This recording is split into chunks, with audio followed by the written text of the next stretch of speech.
up, my loves? It's your girl Diamond, and I'm back with my own new review of Bell Collective Birmingham. All right, so we are continuing on with Stormi's 48-hour live. We know in the beginning she was dealing with some hiccups with the sound that got fixed, but now she's dealing with the mistake of the trio being a part of the flash sale, but it was under the assumption that they were buying Lala Anthony's signature box, which had 5 items instead of 3. So now she sees all the orders being made, but people are going to get a different product than what they originally purchased. That's going to be an issue for customer service. That's an issue for the logistics of the warehouse. So she now has to come up on the fly to make sure people are getting the right product before they are sending out messages. Oh, I didn't get my product. This isn't what I ordered. So feeling extremely frustrated that that's not the product they were supposed to buy first. They were supposed to buy the box. So there was a mix-up with putting 2 different prices for the launch of the box and the trio. The box was supposed to be the book, the beginning of the material, how it was a real book where you can put it on your shelf. It could be a decor for your bathroom, and they could store all of your products in. That's why she wanted that first, right? Amber didn't understand that the box was the book, okay? She took accountability that she didn't hear the book as the box. She did not ask if this was what Stormi wanted, and she said, if you didn't understand what I wanted, then why didn't you ask me for clarity? I could have explained it to you. So it's tension between the two of them because at the end of the day, this is happening right now. Stormi has to fix this really, really big problem because when the orders come in, we got to make sure they're labeled correctly. So once she saw the chat, once she saw all the orders being made, she had to come up with an extra gift to the first 1,000 orders, $50 worth of free products, okay? Now, the goal was to only give the first few hundred people $50 worth of free products, but because the mistake was made, she has to come up on the fly. This is what she's going to have to do. It's the bullet she's going to have to take. So we see a flashback, a transition of Tiffany telling us that she's not bothered, that she didn't get invited to Stormi's live, and she's having a great time in Atlanta with her husband. Fine, good. We're back at the live. Martell came. He does look good, and that was the whole shtick, okay? Was to appease to all parts of the audience. You know what I'm saying? We see a very handsome man with a very beautiful woman, and him rubbing the glaze on her. People were in the chat going up for it. They were saying, oh my God, he's so fine, and he should have his own glaze, and asking Martell, when you do smell something on a woman, what do you see? Like, what do you want to know? Pretty much, what's your name, what's your sign, okay? And that's pretty much it. You know what I'm saying? Like, I don't know why she chose Martell, but hey, maybe she wanted to help Martell out by making sure he got paid. And Martell is a very handsome man, okay? Regardless of what we know about him, and there's a possibility when that live was happening, not everybody recognized Martell. All they recognized was a very fine man in a leisure suit, okay? Shout out to giving you the real tea. And knowing that we know Martell is a very handsome man, we know he's very charismatic, but that's all glamour. Like, the real him comes out once you get past the chiseled chin, the chiseled face, the body, everything. You know what I'm saying? That can all fade away, right? So the ladies also come. They are very happy with how Stormi has transformed this simple warehouse into a sweet paradise. How did she do it? Then they're on the couch in the live with Martell, just having back and forth conversations. Fumi lets us know that she styled Martell for a magazine cover. Very interesting. Kylin, her marketing coordinator, came in, give off her opinion, so being her bubbly self, saying how she's in search for a man, and when she does find her man, she would want him to smell like this.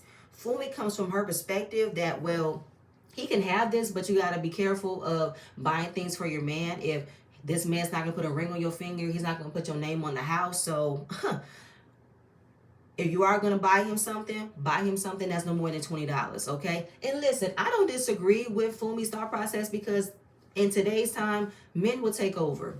How they've always taken over. Men will play in your face. They will promise you a way to give you everything, give you the world, and they're not going to barely give you anything, okay? They be like, why buy the milk when I can get the cow for free? So don't be all in doing wifely duties if you're not going to be a wife later down the line, okay? So I don't disagree with Fumi. Then there was a little banter between Martell and Fumi because we know Martell's on the opposite side of that. You know what I'm saying? He wants to be the one in control. He wants to be the one to make sure a woman does this, says this, wears this, and all that kind of stuff. Not giving a woman no room whatsoever to have an opinion about how she wants to be treated in the relationship. So Fumi is like, listen, he's trying to be funny, but nobody's laughing at his jokes, right? And I agree with that. Like, she stood 10 toes down in how she feels. Martell could not showcase his real feelings. He could not showcase how he would really respond to this kind of opinion. And he just said, I need a break. Like, he just wanted to be goofy and funny because he didn't want to actually get his ass handed to him. So that was pretty much the end of them. And the transitions of all parts of her life were looking very fun, very cool. We see Kylin do a dance routine, and she was so full of energy. And Kayla even said, I love her energy, but I'm wondering, what did she take before she got on camera? When she first initially said that, I was like, where are you going with this, Kayla? When you said that, I was like, do you mean that she took an energy drink? Did she take 5 shots of espresso? Like, where does the reasoning behind how does she have so much energy? She could be just a very bubbly person. She could be just a very bubbly person. You know, high in energy. People have that, right? That doesn't mean that they are on something. So Stormi thanks the ladies for coming in, and this is the reason why she wanted them to be here, because they come with positive energy, and she did not believe that Tiffany would have come with positive energy. And the live went on more than it should. It was originally supposed to be 48 and ended up being 52. Congratulations to Stormi. Now, it is 2 days since the live. Amber's in her office. She calls her mom and tells her about a upcoming fertility appointment because she wants to freeze her eggs. Her mom is on that other time where you can just go find a man and get married. That could be so simple. But that's not what Amber wants to do. Amber isn't worried about finding a man, okay? She wants to come up with other options of having children. That doesn't require of her finding a man. And she lets us know she does want to have a baby the natural way, but she is approaching her 40s. And it is harder for women in their 40s to have children naturally. So she wants to freeze her eggs so she can be prepared when she does want to become a mother. And because her mom is a true Southern woman, she has already questioned why Amber hasn't gotten married or why hasn't she had any children. So it's kind of like, are you gay? Like, what's going on with you? Do you not like men? And I don't like it when women or older women of that time try to like count your biological clock. And I don't like it when you want to assume that she doesn't like men because she hasn't had a relationship and she's not trying to find one. Even though, Amber, I do feel like you probably don't like men. Do I believe you get called? Do I believe you get asked out by men? Absolutely. You're a very attractive woman. I just don't think you want them. That's just my opinion. But either way, you can't always assume that a woman is gay because she doesn't want to have a husband right now or doesn't want to have any children. You can't always assume that. So we also see her niece Kylin come in, and they were opening up a box that she ordered. And after the live, Kylin posted on her Instagram discussing how happy she was to be a part of Stormi's live. It was such a great experience. Kayla also posted under Kylin's Instagram that she loves the way that she serves and respects Stormi. She loves her energy, but along with her energy, she wrote, it looks like you did a line or two because, wow, why do you have all this energy? Kayla, why did you have to double down on that? You shouldn't have said that. So because of how the comment made Kylin feel, she decided to respond doing a very energetic, corny dance on TikTok, looking as if I just did a line or two of you know what. So because she responded in a goofy way, she also wants to confront Kayla about that comment in its entirety. And I understand why Kylin would want to confront her, because what was your reasoning of saying that? What was your reasoning of wanting to know if somebody was under the influence of something because they have a lot of high energy? And again, Kayla, I don't know if you don't recognize the jokes you say. I don't know if you recognize the way you come across that can make somebody feel away, but that was way too much. You did not have to double down on your comment as to why Kylin has so much energy. And to me, watching how Amber was easily annoyed, easily upset about what Kayla said, it looked like she was looking for another opportunity to have an issue with her. You know what I'm saying? I feel like she's going to use this issue that her niece have with Kayla to create more of a reason why she don't want to get to know her, right? Then she says that Kayla has that personality where she throws the rock and hide her hand. I don't know if that's the case, because I feel like there is something else about Kayla that we still do not know. I think that Kayla don't like conflict, but I honestly don't know. She recognized the way she creates it, the way that she acts so oblivious sometimes. I honestly feel like she doesn't have a lot of experience with reading the room, reading social cues, you know what I'm saying, reading awkward moments. I don't think she is aware of that, mainly because of how she was roped into being an adult in such an early stage of her life. You know what I'm saying? She was married at a young age. She had children at a young age. Don't know if the relationship with her mother got any better. Don't know if Kayla had any friends throughout that course of being a married woman. I have no idea. I don't know if Kayla can handle being around different kinds of women with different kind of personalities based on what she was used to. I have no idea. But Kylin is going to check her. And I'm seeing how hyped Kylin is because it is offensive. It is something that could affect her reputation. I just don't want it to be a dragged out situation. I want it to be a simple conversation. We're letting it go. We're moving on. So now we're seeing Stormi. She is packing up her orders for everybody who participated in the live. And it was so crazy about how that live went longer than it should. And that was thanks to Lala. Lala was so hyped up, she wanted to go longer. And she even lets us know that Lala made over $1 million just on her products, just on hers. Stormi made over $3 million on her products, and that literally set them up for the beginning of 2026. Super happy for Stormi, and she's very happy that she just keeps on elevating. She keeps on being successful, knowing that she has accomplished a lot, and she also looks at the pressure that is put on her, especially when she makes a mistake. You know, people will never let you live it down that you made a mistake, okay?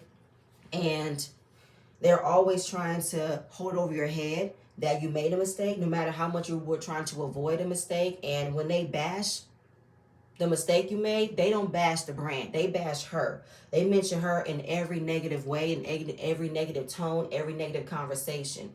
And I've never had any issue with ordering from Stormi. I've gotten my products on time, so I know the stories of how she has dealt with a lot of backlash of her products being delayed, being broken and destroyed. I remember all that, but people make mistakes all the time when they're trying to navigate a business. We got to give them grace, and she wishes that they can walk a mile in her shoes to understand how she does this day in and day out, right? So then her chief in marketing called her and was giving her feedbacks about how people love the ladies and they're wondering where was Tiffany, and she wasn't there because the whole mop the floor comment, you know what I'm saying? Like, she didn't know if Tiffany was playing or not, but don't do that to me. Don't play in my face, okay? Play with your cat, right? And even throughout that live, Stormi wasn't even thinking about Tiffany. So now we have Tiffany, Amber, Netta, and Kayla. They go to the boxing ring. This is Amber's place to go and let off some steam. After Stormi's live, she needed it. So we found out Tiffany used to fight back in the day because she's so small, but she mighty. They are all discussing about how cool the live was. Amber's not going to let them know what else went on, but how the live went well. And Tiffany said, I'm happy everyone enjoyed the live. Y'all look like y'all was little employees. Y'all work for Stormi now? No, they did not. No, they did not look like they were employees. They were women who were happy to showcase support for another entrepreneur. That's what they were doing, Tiffany. She said that she said she watched the live. She was happy that they had a good time. She didn't feel no ways about it. Yeah, but watching the way you had to put on that fake smile and how it dropped so fast in that confessional, girl, you felt the way that you wasn't included. You felt the way that you wasn't a part of that type of platform. You did. So Amber wants everyone to be back cool. Let's get back to being part of the collective. Let's do more things together. And Tiffany mentions that her and Fumi had a recent conversation. They both apologized for where it went wrong with them trying to figure out their issues in the first place. So they're good. And now that was settled, Amber wants to address Kayla about the comments she made about her niece, Kylin. Now, Kayla did not know that Kylin was her niece. That's not the point. You mentioned something that was very rude and disrespectful towards another person. Why did you do that? Now, of course, Kayla did not know that she was saying something mean. She thought it was a joke, and apparently she took it down after she said what she said. And Amber was like, that's my family. You know what I'm saying? I don't play by my family. Now, Netta defends Kayla by saying, I knew what she meant as a joke, but once she posted it and once I read it, it was like, ugh, I wouldn't have said it. So Amber wants to defend the fact that it shouldn't have been said at all, especially on a public platform. I do agree because Kylin is a member of Stormi's company. That's going to affect her name, her reputation. Why would you want to double down on a platform like that where people can run and tell, create a whole different story around it? Like, that wasn't cool at all. Kayla said, I take accountability. I shouldn't have said that. So it's also one of those moments where no one knows how Kayla jokes. The way that Kayla jokes, she's not recognized how she can offend somebody. So we got to figure out how that needs to be cleared up. In the same tone, Netta mentions that the way we joke, not everybody's going to understand how we joke. We could say something that could offend somebody. So she calls out Tiffany for the mop comment because when Netta heard it, she felt offended. So now that that was brought to Tiffany's attention, that mop comment was something that nobody really appreciated, she asked Amber to set up a way for her to call Stormi so she can talk to her and get it situated. Now, Tiffany said we should be able to recognize that when you offend somebody and they're not sure if you meant as a joke or not, you should be able to be pulled to the side and be asked, did you mean it this way? I wasn't sure if you were trying to be shady or you trying to be funny. Now, it's very interesting that Tiffany can be open to being confronted if something was taken offensively and she didn't know that someone took it offensively. She would have been okay with having a conversation. Fumi tried to tell you that, but you didn't want to hear her. You were being condescending. You were being dismissive. You didn't want to admit that you might have said something that offended her. So it's kind of funny how you would be okay if someone was to come up to you and ask you, what did you mean by that? Very interesting. But moving on. Amber and her mom headed to her fertility appointment. Her mom is still going on about how she needs to find a man and all that kind of stuff. Yeah, that is so simple, honey. Just go find a man. That's the answer to everything. And what is the purpose of getting her eggs frozen? How long are they going to stay frozen? As long as she wants them to. When she's ready to freeze them, that's what she'll do. That's the whole point of her going through the process, because knowing that the age that she is getting to is going to be hard for her to produce a good quality of eggs. But she knows that she has a great chance of having children later in life because her older cousin did not have her first child until she was 38 and her second child since she was 41.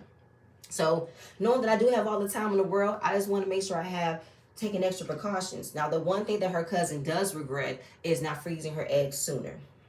So her mama's never going to stop mentioning that she needs to find a man, get married, and have children. But you know what, Mom?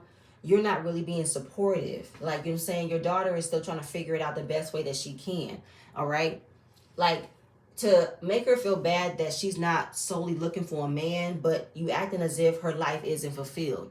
You're acting as if she doesn't have nothing else going on for her that doesn't need to be revolved around a man. Like, at that point, I wouldn't tell your mother anything else because she's going to keep on just ignoring what you're trying to do with your life because it's not what's making her feel good. It's not what's making her feel happy. And it's not even about her. It's about you.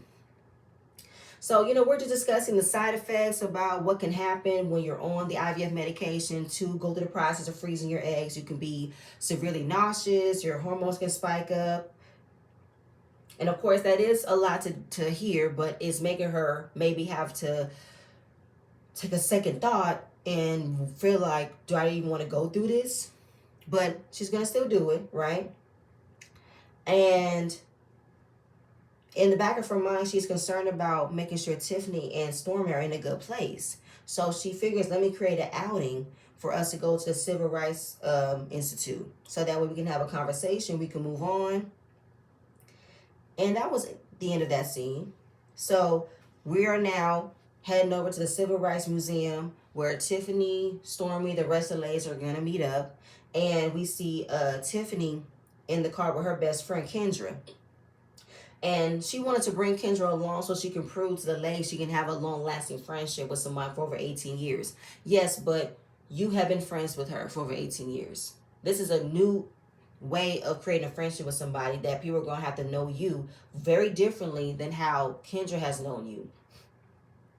So we're talking about when she hung out with the other ladies and how Netta told her that Stormi might have gotten offended with what happened at game night.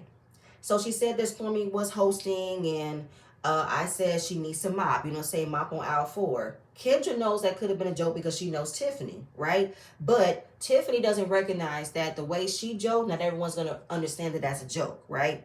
You really lack self-awareness that you don't recognize that your tone, your delivery of saying something could be offensive towards somebody. And when people don't know you, they can't automatically think, oh, you are a funny kind of person. You have a very funny sense of humor. But she wished that Stormi could have called her since that happened. You could have called her as well. Now, I don't like that the both of them are trying to make it seem as if Stormi didn't know how to serve people when she was being a host. But the host isn't there to serve. The host is there to announce when dinner's being prepared, when the next set of games is going to be prepared. If you want something to drink, it's at this table. This whole serve word, I really wasn't liking that. And they were all like, maybe Stormi don't know how to really be of service. I don't know what level, what position you're trying to make this out to be. It's very confusing. Even though to say she'll know how to serve people, she's literally in the consumer business. She creates product to serve to the people. Make it make sense.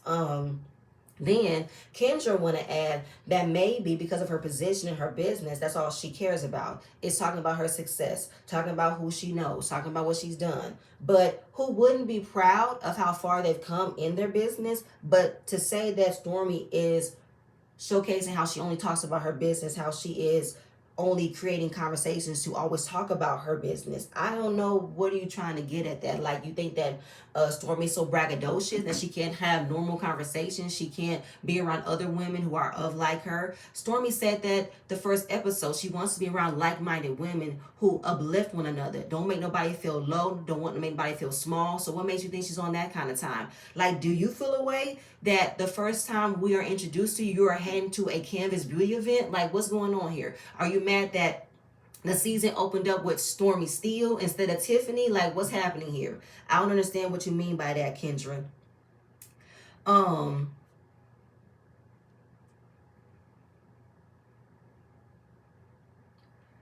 So when Stormi and her friend arrive at the museum, we also see Tiffany and her friend arrive, and it's just the two of them. Very awkward. It's like, was this a setup?